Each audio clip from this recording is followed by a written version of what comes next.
Sejam bem-vindos à nossa linha do tempo do futebol brasileiro parte 17. Curta e se inscreva! Foi uma noite de imposição tática e controle emocional. O Corinthians mostrou que estatística bem aplicada é vitória. Com 57% de posse, 14 finalizações e 4 no alvo, o Timão dominou o Grêmio do início ao fim. Gustavo Henrique abriu aos 16 e Depay, com frieza, converteu o pênalti aos 80, selando o triunfo. O Grêmio teve 43% de posse, 10 finalizações, mas viu sua noite ruir com uma expulsão decisiva. Corinthians foi melhor ou mais volumoso em todas as estatísticas. Finalizações, 14 a 10 chutes no alvo, 4 atu. Escanteios, 5 × 2, faltas, 13. X7, amarelos, 13-0. O alvinegro foi mais agressivo, vertical e eficiente. O Grêmio, mesmo com lampejos, não superou a pressão corintiana. Controle e intensidade definiram o jogo. Inscreva-se e colecione conhecimento conosco. Na Arena Fonte Nova, o Bahia não apenas venceu, ele reescreveu o roteiro da partida. Com 69% de posse, 13 finalizações e 6 no alvo, o tricolor controlou o meio-campo e pressionou o Bragantino. Mesmo saindo atrás com Matheus Fernandes aos 20, o Bahia manteve calma e organização. A virada veio com William José aos 75 e 90 mais 2, selando uma noite de imposição e resiliência. Escanteios 5 a 1, defesas, Bragantino 4. Bahia 1. O visitante foi mais exigido e não resistiu à pressão final. Prós e contras. Vamos ser diretos e rápidos aqui, nos pontos sobre o desempenho de cada equipe que, ao serem resumidos, traduzem bem a partida. Bahia menos prós, controle emocional, volume ofensivo, gols nos momentos certos. Bragantino, contras, baixa produção ofensiva, pouca presença no terço final, falta de reação após o empate.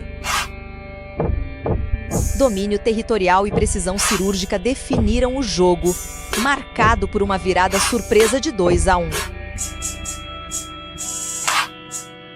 No Beira-Rio, o Inter ofereceu um manual de posse, 77% contra 23% do Atlético.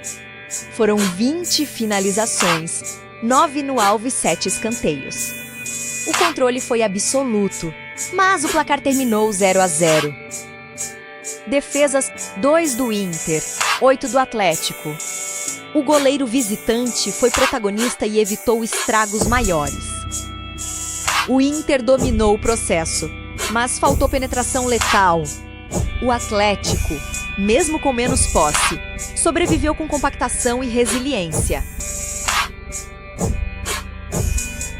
Falaremos dos prós e contras nesse jogo.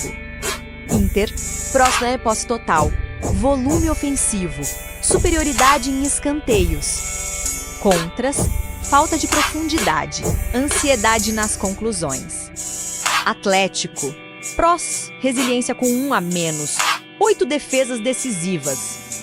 Contras, pouca posse, dependência de contra-ataques isolados. Posse não é gol, debate perfeito entre controle e objetividade. No Mineirão lotado, o Cruzeiro venceu Vitória por 3 a 1 e reacendeu esperanças celestes. O destaque foi Caio Jorge, que marcou aos 8h23 e foi o nome do jogo. O Vitória reagiu com William aos 37, mas foi engolido pela intensidade da Raposa. O Cruzeiro teve 59% de posse, 12 finalizações, 8 no alvo e 5 escanteios. O Vitória respondeu com 7 finalizações e contou com 5 defesas do goleiro. Mesmo com o cartão vermelho, o Cruzeiro manteve o ritmo e fechou com Aróio aos 45. Agora vamos falar sobre os prós e contras das equipes. Cruzeiro. Prós, retorno de Caio Jorge, volume ofensivo, controle mesmo com 10, contras, cartões excessivos e expulsão que pode pesar. Agora sobre vitória menos prós, gol de honra de William. Goleiro ativo. Contras, pouca posse. Apenas um escanteio. Falta de reação após o segundo gol. Superioridade tática da Raposa e os números da queda do Vitória podem virar arte.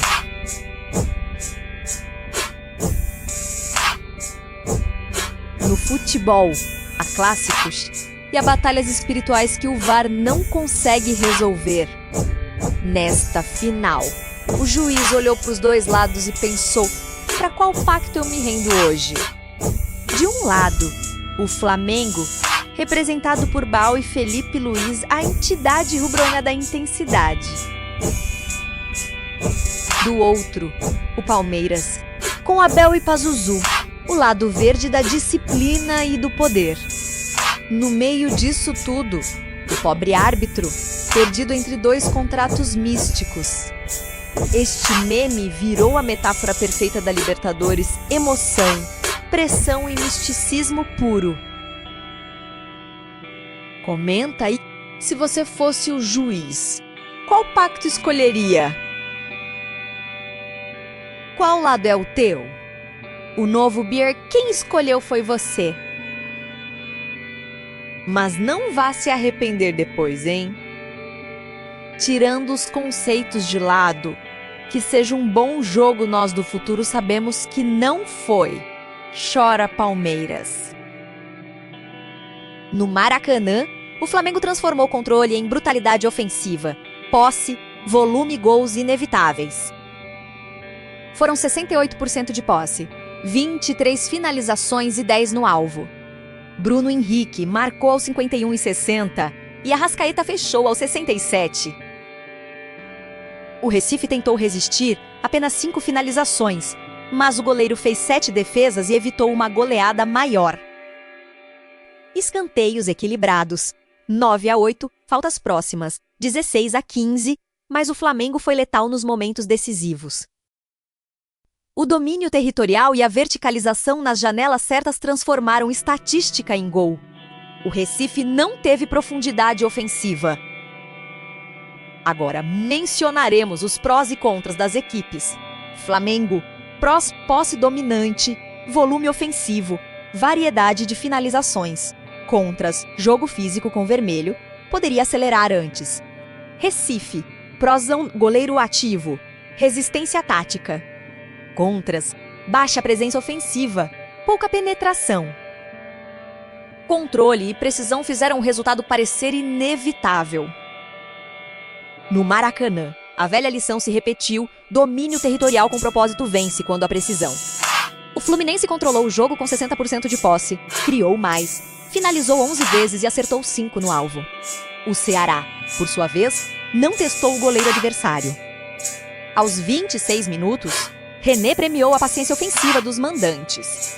Uma transição bem executada vale mais que minutos de circulação estéril da bola. Nos escanteios, 9-3 para o Flu. Nas faltas, 17-10, o Ceará ainda contou com 4 defesas importantes do seu goleiro, mas não conseguiu criar perigo real. O Fluminense dominou o campo e transformou pressão em chutes que exigiram intervenção. O Ceará resistiu, mas zerou em finalizações no alvo, sem objetividade ofensiva. Prós do Flu, posse dominante, qualidade no terço final e pressão constante. Contras, dependência da paciência ofensiva e corre risco se não converter chance cedo. Prós do Ceará, organização defensiva e goleiro atuante. Contras, falta de objetividade e menor posse para a transição. René decidiu o jogo e mostrou que superioridade territorial só vale quando vira precisão. Em Caxias do Sul, o Palmeiras mostrou que eficiência supera volume, vitória por 2-0 sobre o Juventude. Com apenas 49% de posse, 10 finalizações e 3 no alvo, o Verdão foi cirúrgico. Felipe Anderson marcou aos 61 e Bruno Rodrigues aos 84. O Juventude teve 51% de posse, 16 finalizações, 10 escanteios e 10 chutes no alvo, mas não conseguiu furar o bloqueio. A chave da vitória. O goleiro do Palmeiras fez 7 intervenções, contra apenas um do Juventude. O Palmeiras soube sofrer, resistir e punir nos momentos certos. O Juventude pecou na finalização e na tomada de decisão. Comparativo, finalizações, Juventude 16-10 Palmeiras. Chutes no alvo, Juventude 10-3 Palmeiras. Escanteios, Juventude 10-4 Palmeiras. Defesas, Palmeiras 7-1 Juventude. Posse de bola, Juventude 51% X, 49% Palmeiras. O Verdão foi cirúrgico, Juventude bolo moço, mas ineficaz. No José Maria de Campos Maia, a narrativa foi quase trágica, domínio absoluto do Mirassol e ainda assim 0-0. O Mirassol teve 64% de posse, 7 escanteios e pressionou o campo inteiro. Foram 8 finalizações, mas só um no alvo. O Botafogo, com apenas 36% de posse. Apostou em compactação defensiva, fez 22 faltas e segurou o ritmo com jogo físico. Finalizações iguais 8-8, arremessos no gol, apenas uma para cada lado. Goleiros pouco acionados, perigo quase inexistente. O Mirassol criou, cruzou, mas faltou precisão. O Botafogo sobreviveu sufocando o último passe e resistindo com faltas e marcação dura. Agora iremos falar dos principais pontos positivos e negativos das equipes. Mirassol, prosa de posse dominante, pressão constante com escanteios. Contras, falta de pontaria, não transformou domínio em chances reais. Botafogo, prós, resistência tática, compactação eficiente. Contras, pouca posse, dependência da defesa, jogo físico que custou 4 amarelos. Controle sem precisão não vira gol. Em pleno Castelão, o Ceará deu uma aula de pragmatismo e intensidade. Vitória por 2-0 sobre o Fluminense. Com apenas 46% de posse, o Vozão ignorou estatísticas e foi direto, 13 finalizações contra 4. Sendo 4 no alvo, o dobro do adversário. Galino marcou aos 38, Pedro Raul ampliou aos 72. A expulsão de Ignácio aos 59 selou o colapso tricolor. O Flu teve 54% de posse, mais escanteios e mais defesas, mas se afogou em passes laterais e falta de profundidade. O Ceará verticalizou, acelerou e puniu. O Fluminense manteve a bola, mas não soube o que fazer com ela. Falaremos sobre os prós e contras das duas equipes.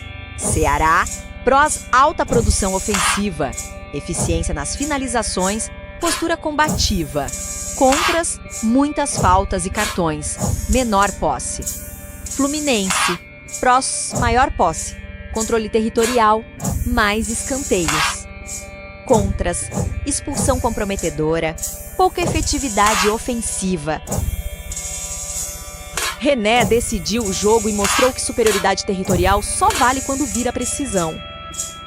O Fortaleza foi eficiente, 32% de posse, mas gol de Barreiro aos 35. A defesa sólida segurou até o segundo tempo. Aos 74, um gol contra de Pacheco virou meme e tragédia. A vantagem ruiu e o Santos respirou. O Santos dominou, 68% de posse, 19 finalizações, 7 escanteios. Mas só empatou graças ao erro adversário. O leão chorando e a baleia ajoelhada traduzem o sentimento das torcidas, arrependimento de um lado, alívio do outro. Agora, vamos para os prós e contras de cada time na partida. Santos, prós, posse dominante, volume ofensivo, pressão constante. Contras, baixa conversão, dependência do erro adversário. Fortaleza menos prós, eficiência inicial, defesa sólida até o erro. Contras, pouca posse, dificuldade de reação, gol contra decisivo. No fim, o empate foi escrito como tragédia para o Fortaleza e alívio para o Santos. No Teatro de São Januário, a posse foi vascaína, 59% de domínio territorial. Mas o placar sorriu ao São Paulo, 2-0. O Vasco finalizou 24 vezes contra 11. Teve mais posse e presença ofensiva. Mas faltou qualidade e foram muitas tentativas de fora, bloqueadas ou previsíveis. O São Paulo foi clínico. Pênalti convertido aos 45-7, Lautaro Dias ampliando aos 87. Porque a chance, mas le thé. Chutes no gol. Vasco 10, São Paulo 6. Nos escanteios, 6-5 para o Vasco. Defesas. Goleiro São Paulino fez 10 intervenções e foi decisivo para segurar o resultado. O Vasco acumulou posse e volume, mas não quebrou a defesa. Já o tricolor, mesmo com menos volume, transformou eficiência e resiliência em vitória. Vamos fechar com os últimos prós e contras da rodada. Vasco. Prós, posse dominante, ritmo e pressão constante. Contras, baixa taxa de finalizações perigosas, previsibilidade ofensiva. São Paulo. Prosas, eficiência letal, goleiro decisivo. Contras, menor posse, dependência de transições bem-sucedidas. Posse é controle, mas sem verticalidade vira estatística. Inscreva-se e colecione com a MV Quadros. Frame da partida.